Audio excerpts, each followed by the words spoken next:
Hey Canucks fans, it's Canucks game day and a chance for them to extend their dominance over the Ottawa Senators. I'm Clay Emo. I'm at Canuck Clay on Twitter. I'm at Clayton Emo on Instagram. I'm the founder of the GLCPC, the Good Looking Canucks Positivity Club. This is my Canucks take, all in one take. It's Clay's Canucks commentary for Monday, March the 15th. This is where you get Canucks insight that's positive and timely. Shout out to my Hall of Fame members, Jens95, simalexander, Just Incredible, nucksfan, number 29, and Lucas Gates. Thanks for your continued support, and thanks to the support of members of all levels. You are listed in the video description, and we had a great members chat yesterday for franchise and Hall of Fame levels, and it was really, really good. Hour went by really, really quickly, and we do those twice a month. So if you want to join this channel, join the CCC Crew as a member, just press the join button underneath this video or any of my videos, or click on the memberships tab on my YouTube channel. Don't forget, tonight, because it's a Canucks game, we'll be doing a post-game live stream at 7 p.m. And I can't wait to actually do some of the live streams outside. I think it's going to still be a little bit too dark, but I might play with it tonight or maybe wait till later in the year. But yeah, whether I'm outside or inside, I hope you join me at 7 p.m. on YouTube for my post-game live stream. What type of game will we be talking about tonight? Well, we'll see. The Canucks have mastered the Senators so far. They beat them in that 3-game stretch in Vancouver at the end of January. I got to go to the final game of those 3 games. That's the one where I got in trouble. You guys know that story already. Well, I didn't get in trouble, but you know what I mean. The Canucks outscored the Ottawa Senators 16-3 in those 3 games. And that was 6 weeks ago, though. So obviously the Canucks that was right as they were cresting towards 500. They actually beat Winnipeg the next game to go at 6-5, and then boom, went straight down, and now they're clawing their way back up. Whereas Ottawa finally won their 10th game of the season yesterday with that 4-3 win over the Toronto Maple Leafs and the Toronto Maple Leafs hideous jerseys, as I tweeted about yesterday.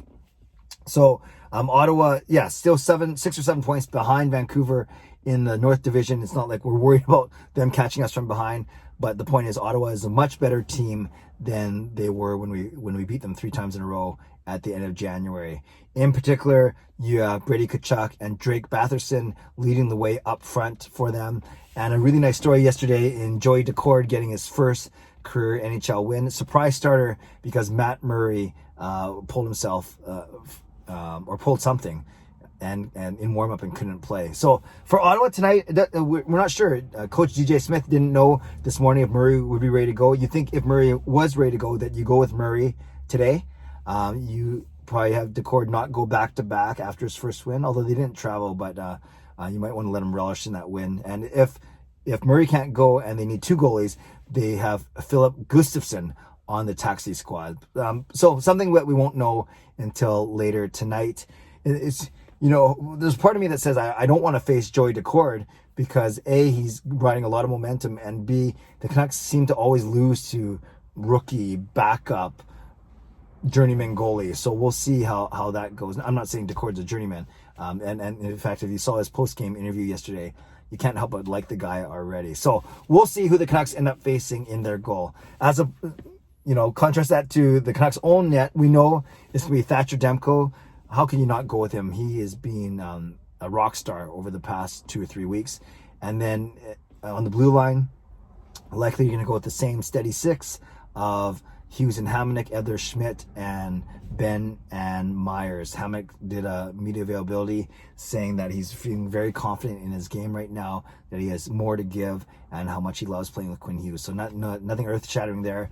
But as I've talked about many times in the past 3 or 4 weeks, Hamonic has looked really strong since coming back from his injury. Didn't have a really good start to the year, but he's played very well, and a huge part as to why A, the Canucks defense as a whole is better, and B, why Quinn Hughes has settled down from a defensive perspective. Up front, that's where it gets a little funky, because we know from the press conference from Travis Green this morning that Tyler Motte and Antoine Roussel made the trip. So that's great.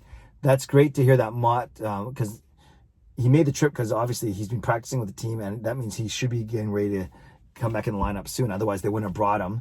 And then that means Roussel, we're not sure about his status. Sutter did play last game. So that means, he didn't mention it, so that means Beagle is likely at home. And that means Elias Pettersson, more importantly, is likely at home. And I know some people I saw it on Twitter getting a little frustrated first it was day to day, then it became at least a week. Well, remember, at least a week means at least a week. It's going to be 1 week minimum from that part. So we could be looking at a 2, 3, even a 4-week injury by the time all is said and done. Hopefully not, but we know that Pettersson did not make the trip with the team. So that means he's at least another week away, which stinks. But it's not because the Canucks are indeed 4-1 without him. So we'll see if Motte or Roussel end up playing tonight. Highly doubt it. And maybe Travis Green wants to go with the same 12 forwards that beat Edmonton 2-1. And of course, that was Miller playing between Besser and Hoglander. That was Horvat, Pearson, and Virtanen on the second line. Then the messy bottom six that worked. It was Sutter between Michaelis and Harlock, and it was Gaudette between McEwen and Eriksson. And as I've joked about, Sutter and Gaudette are the only ones that have played regularly. The other four, the four wingers, are all guys that are new to the team or being healthy scratches for the majority of the season. But somehow it worked on Saturday night, and we'll see if it works tonight.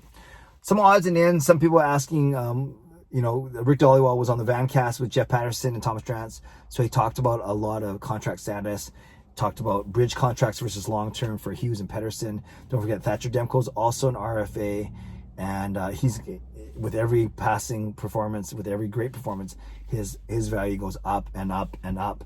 Then there's talk about Tanner Pearson. Will they trade him or not, or do they want to resign him? And if so, at what number? And then there's always talk about Nikita Trampkin. You guys know I'm not a Trampkin fan. I don't think we need Myers and Trampkin on our blue line, but apparently there's interest on both sides of working out a deal that would start next season. So a lot of things to think about there.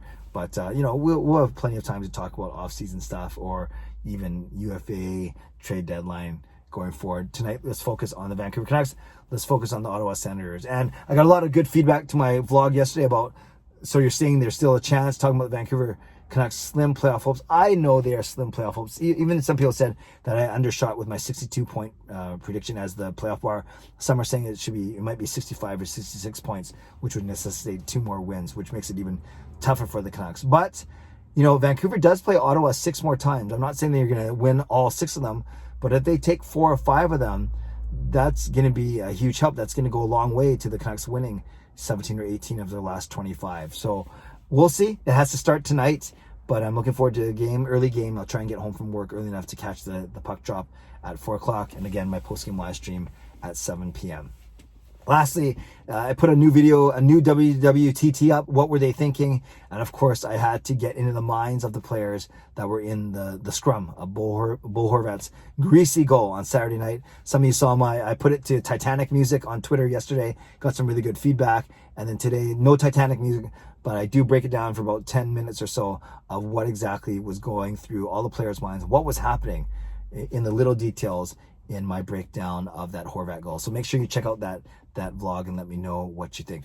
All right, fans, as always, give me a score prediction. I'm going, I was going 4-2 for a long time, but with the Canucks and Senators, I'm going 4-1 for Vancouver. So I'm predicting a 4-1 Canucks win. Give me your score prediction and give me anything else you want to talk about, whether it's the lines, whether it's playoff chances, whether it's whatever you want to talk about. Leave a comment below. I will read, react, and reply as always. But most importantly, give me your score prediction for tonight's game and join me for my post-game live stream at 7 p.m. In the meantime, subscribe if you'd like to, like this video if you'd like to, join this channel as a member if you'd like to. Stay safe, stay healthy, take care of yourselves, and take care of each other. Have a great day and enjoy the Canucks game. God bless, and go Canucks go.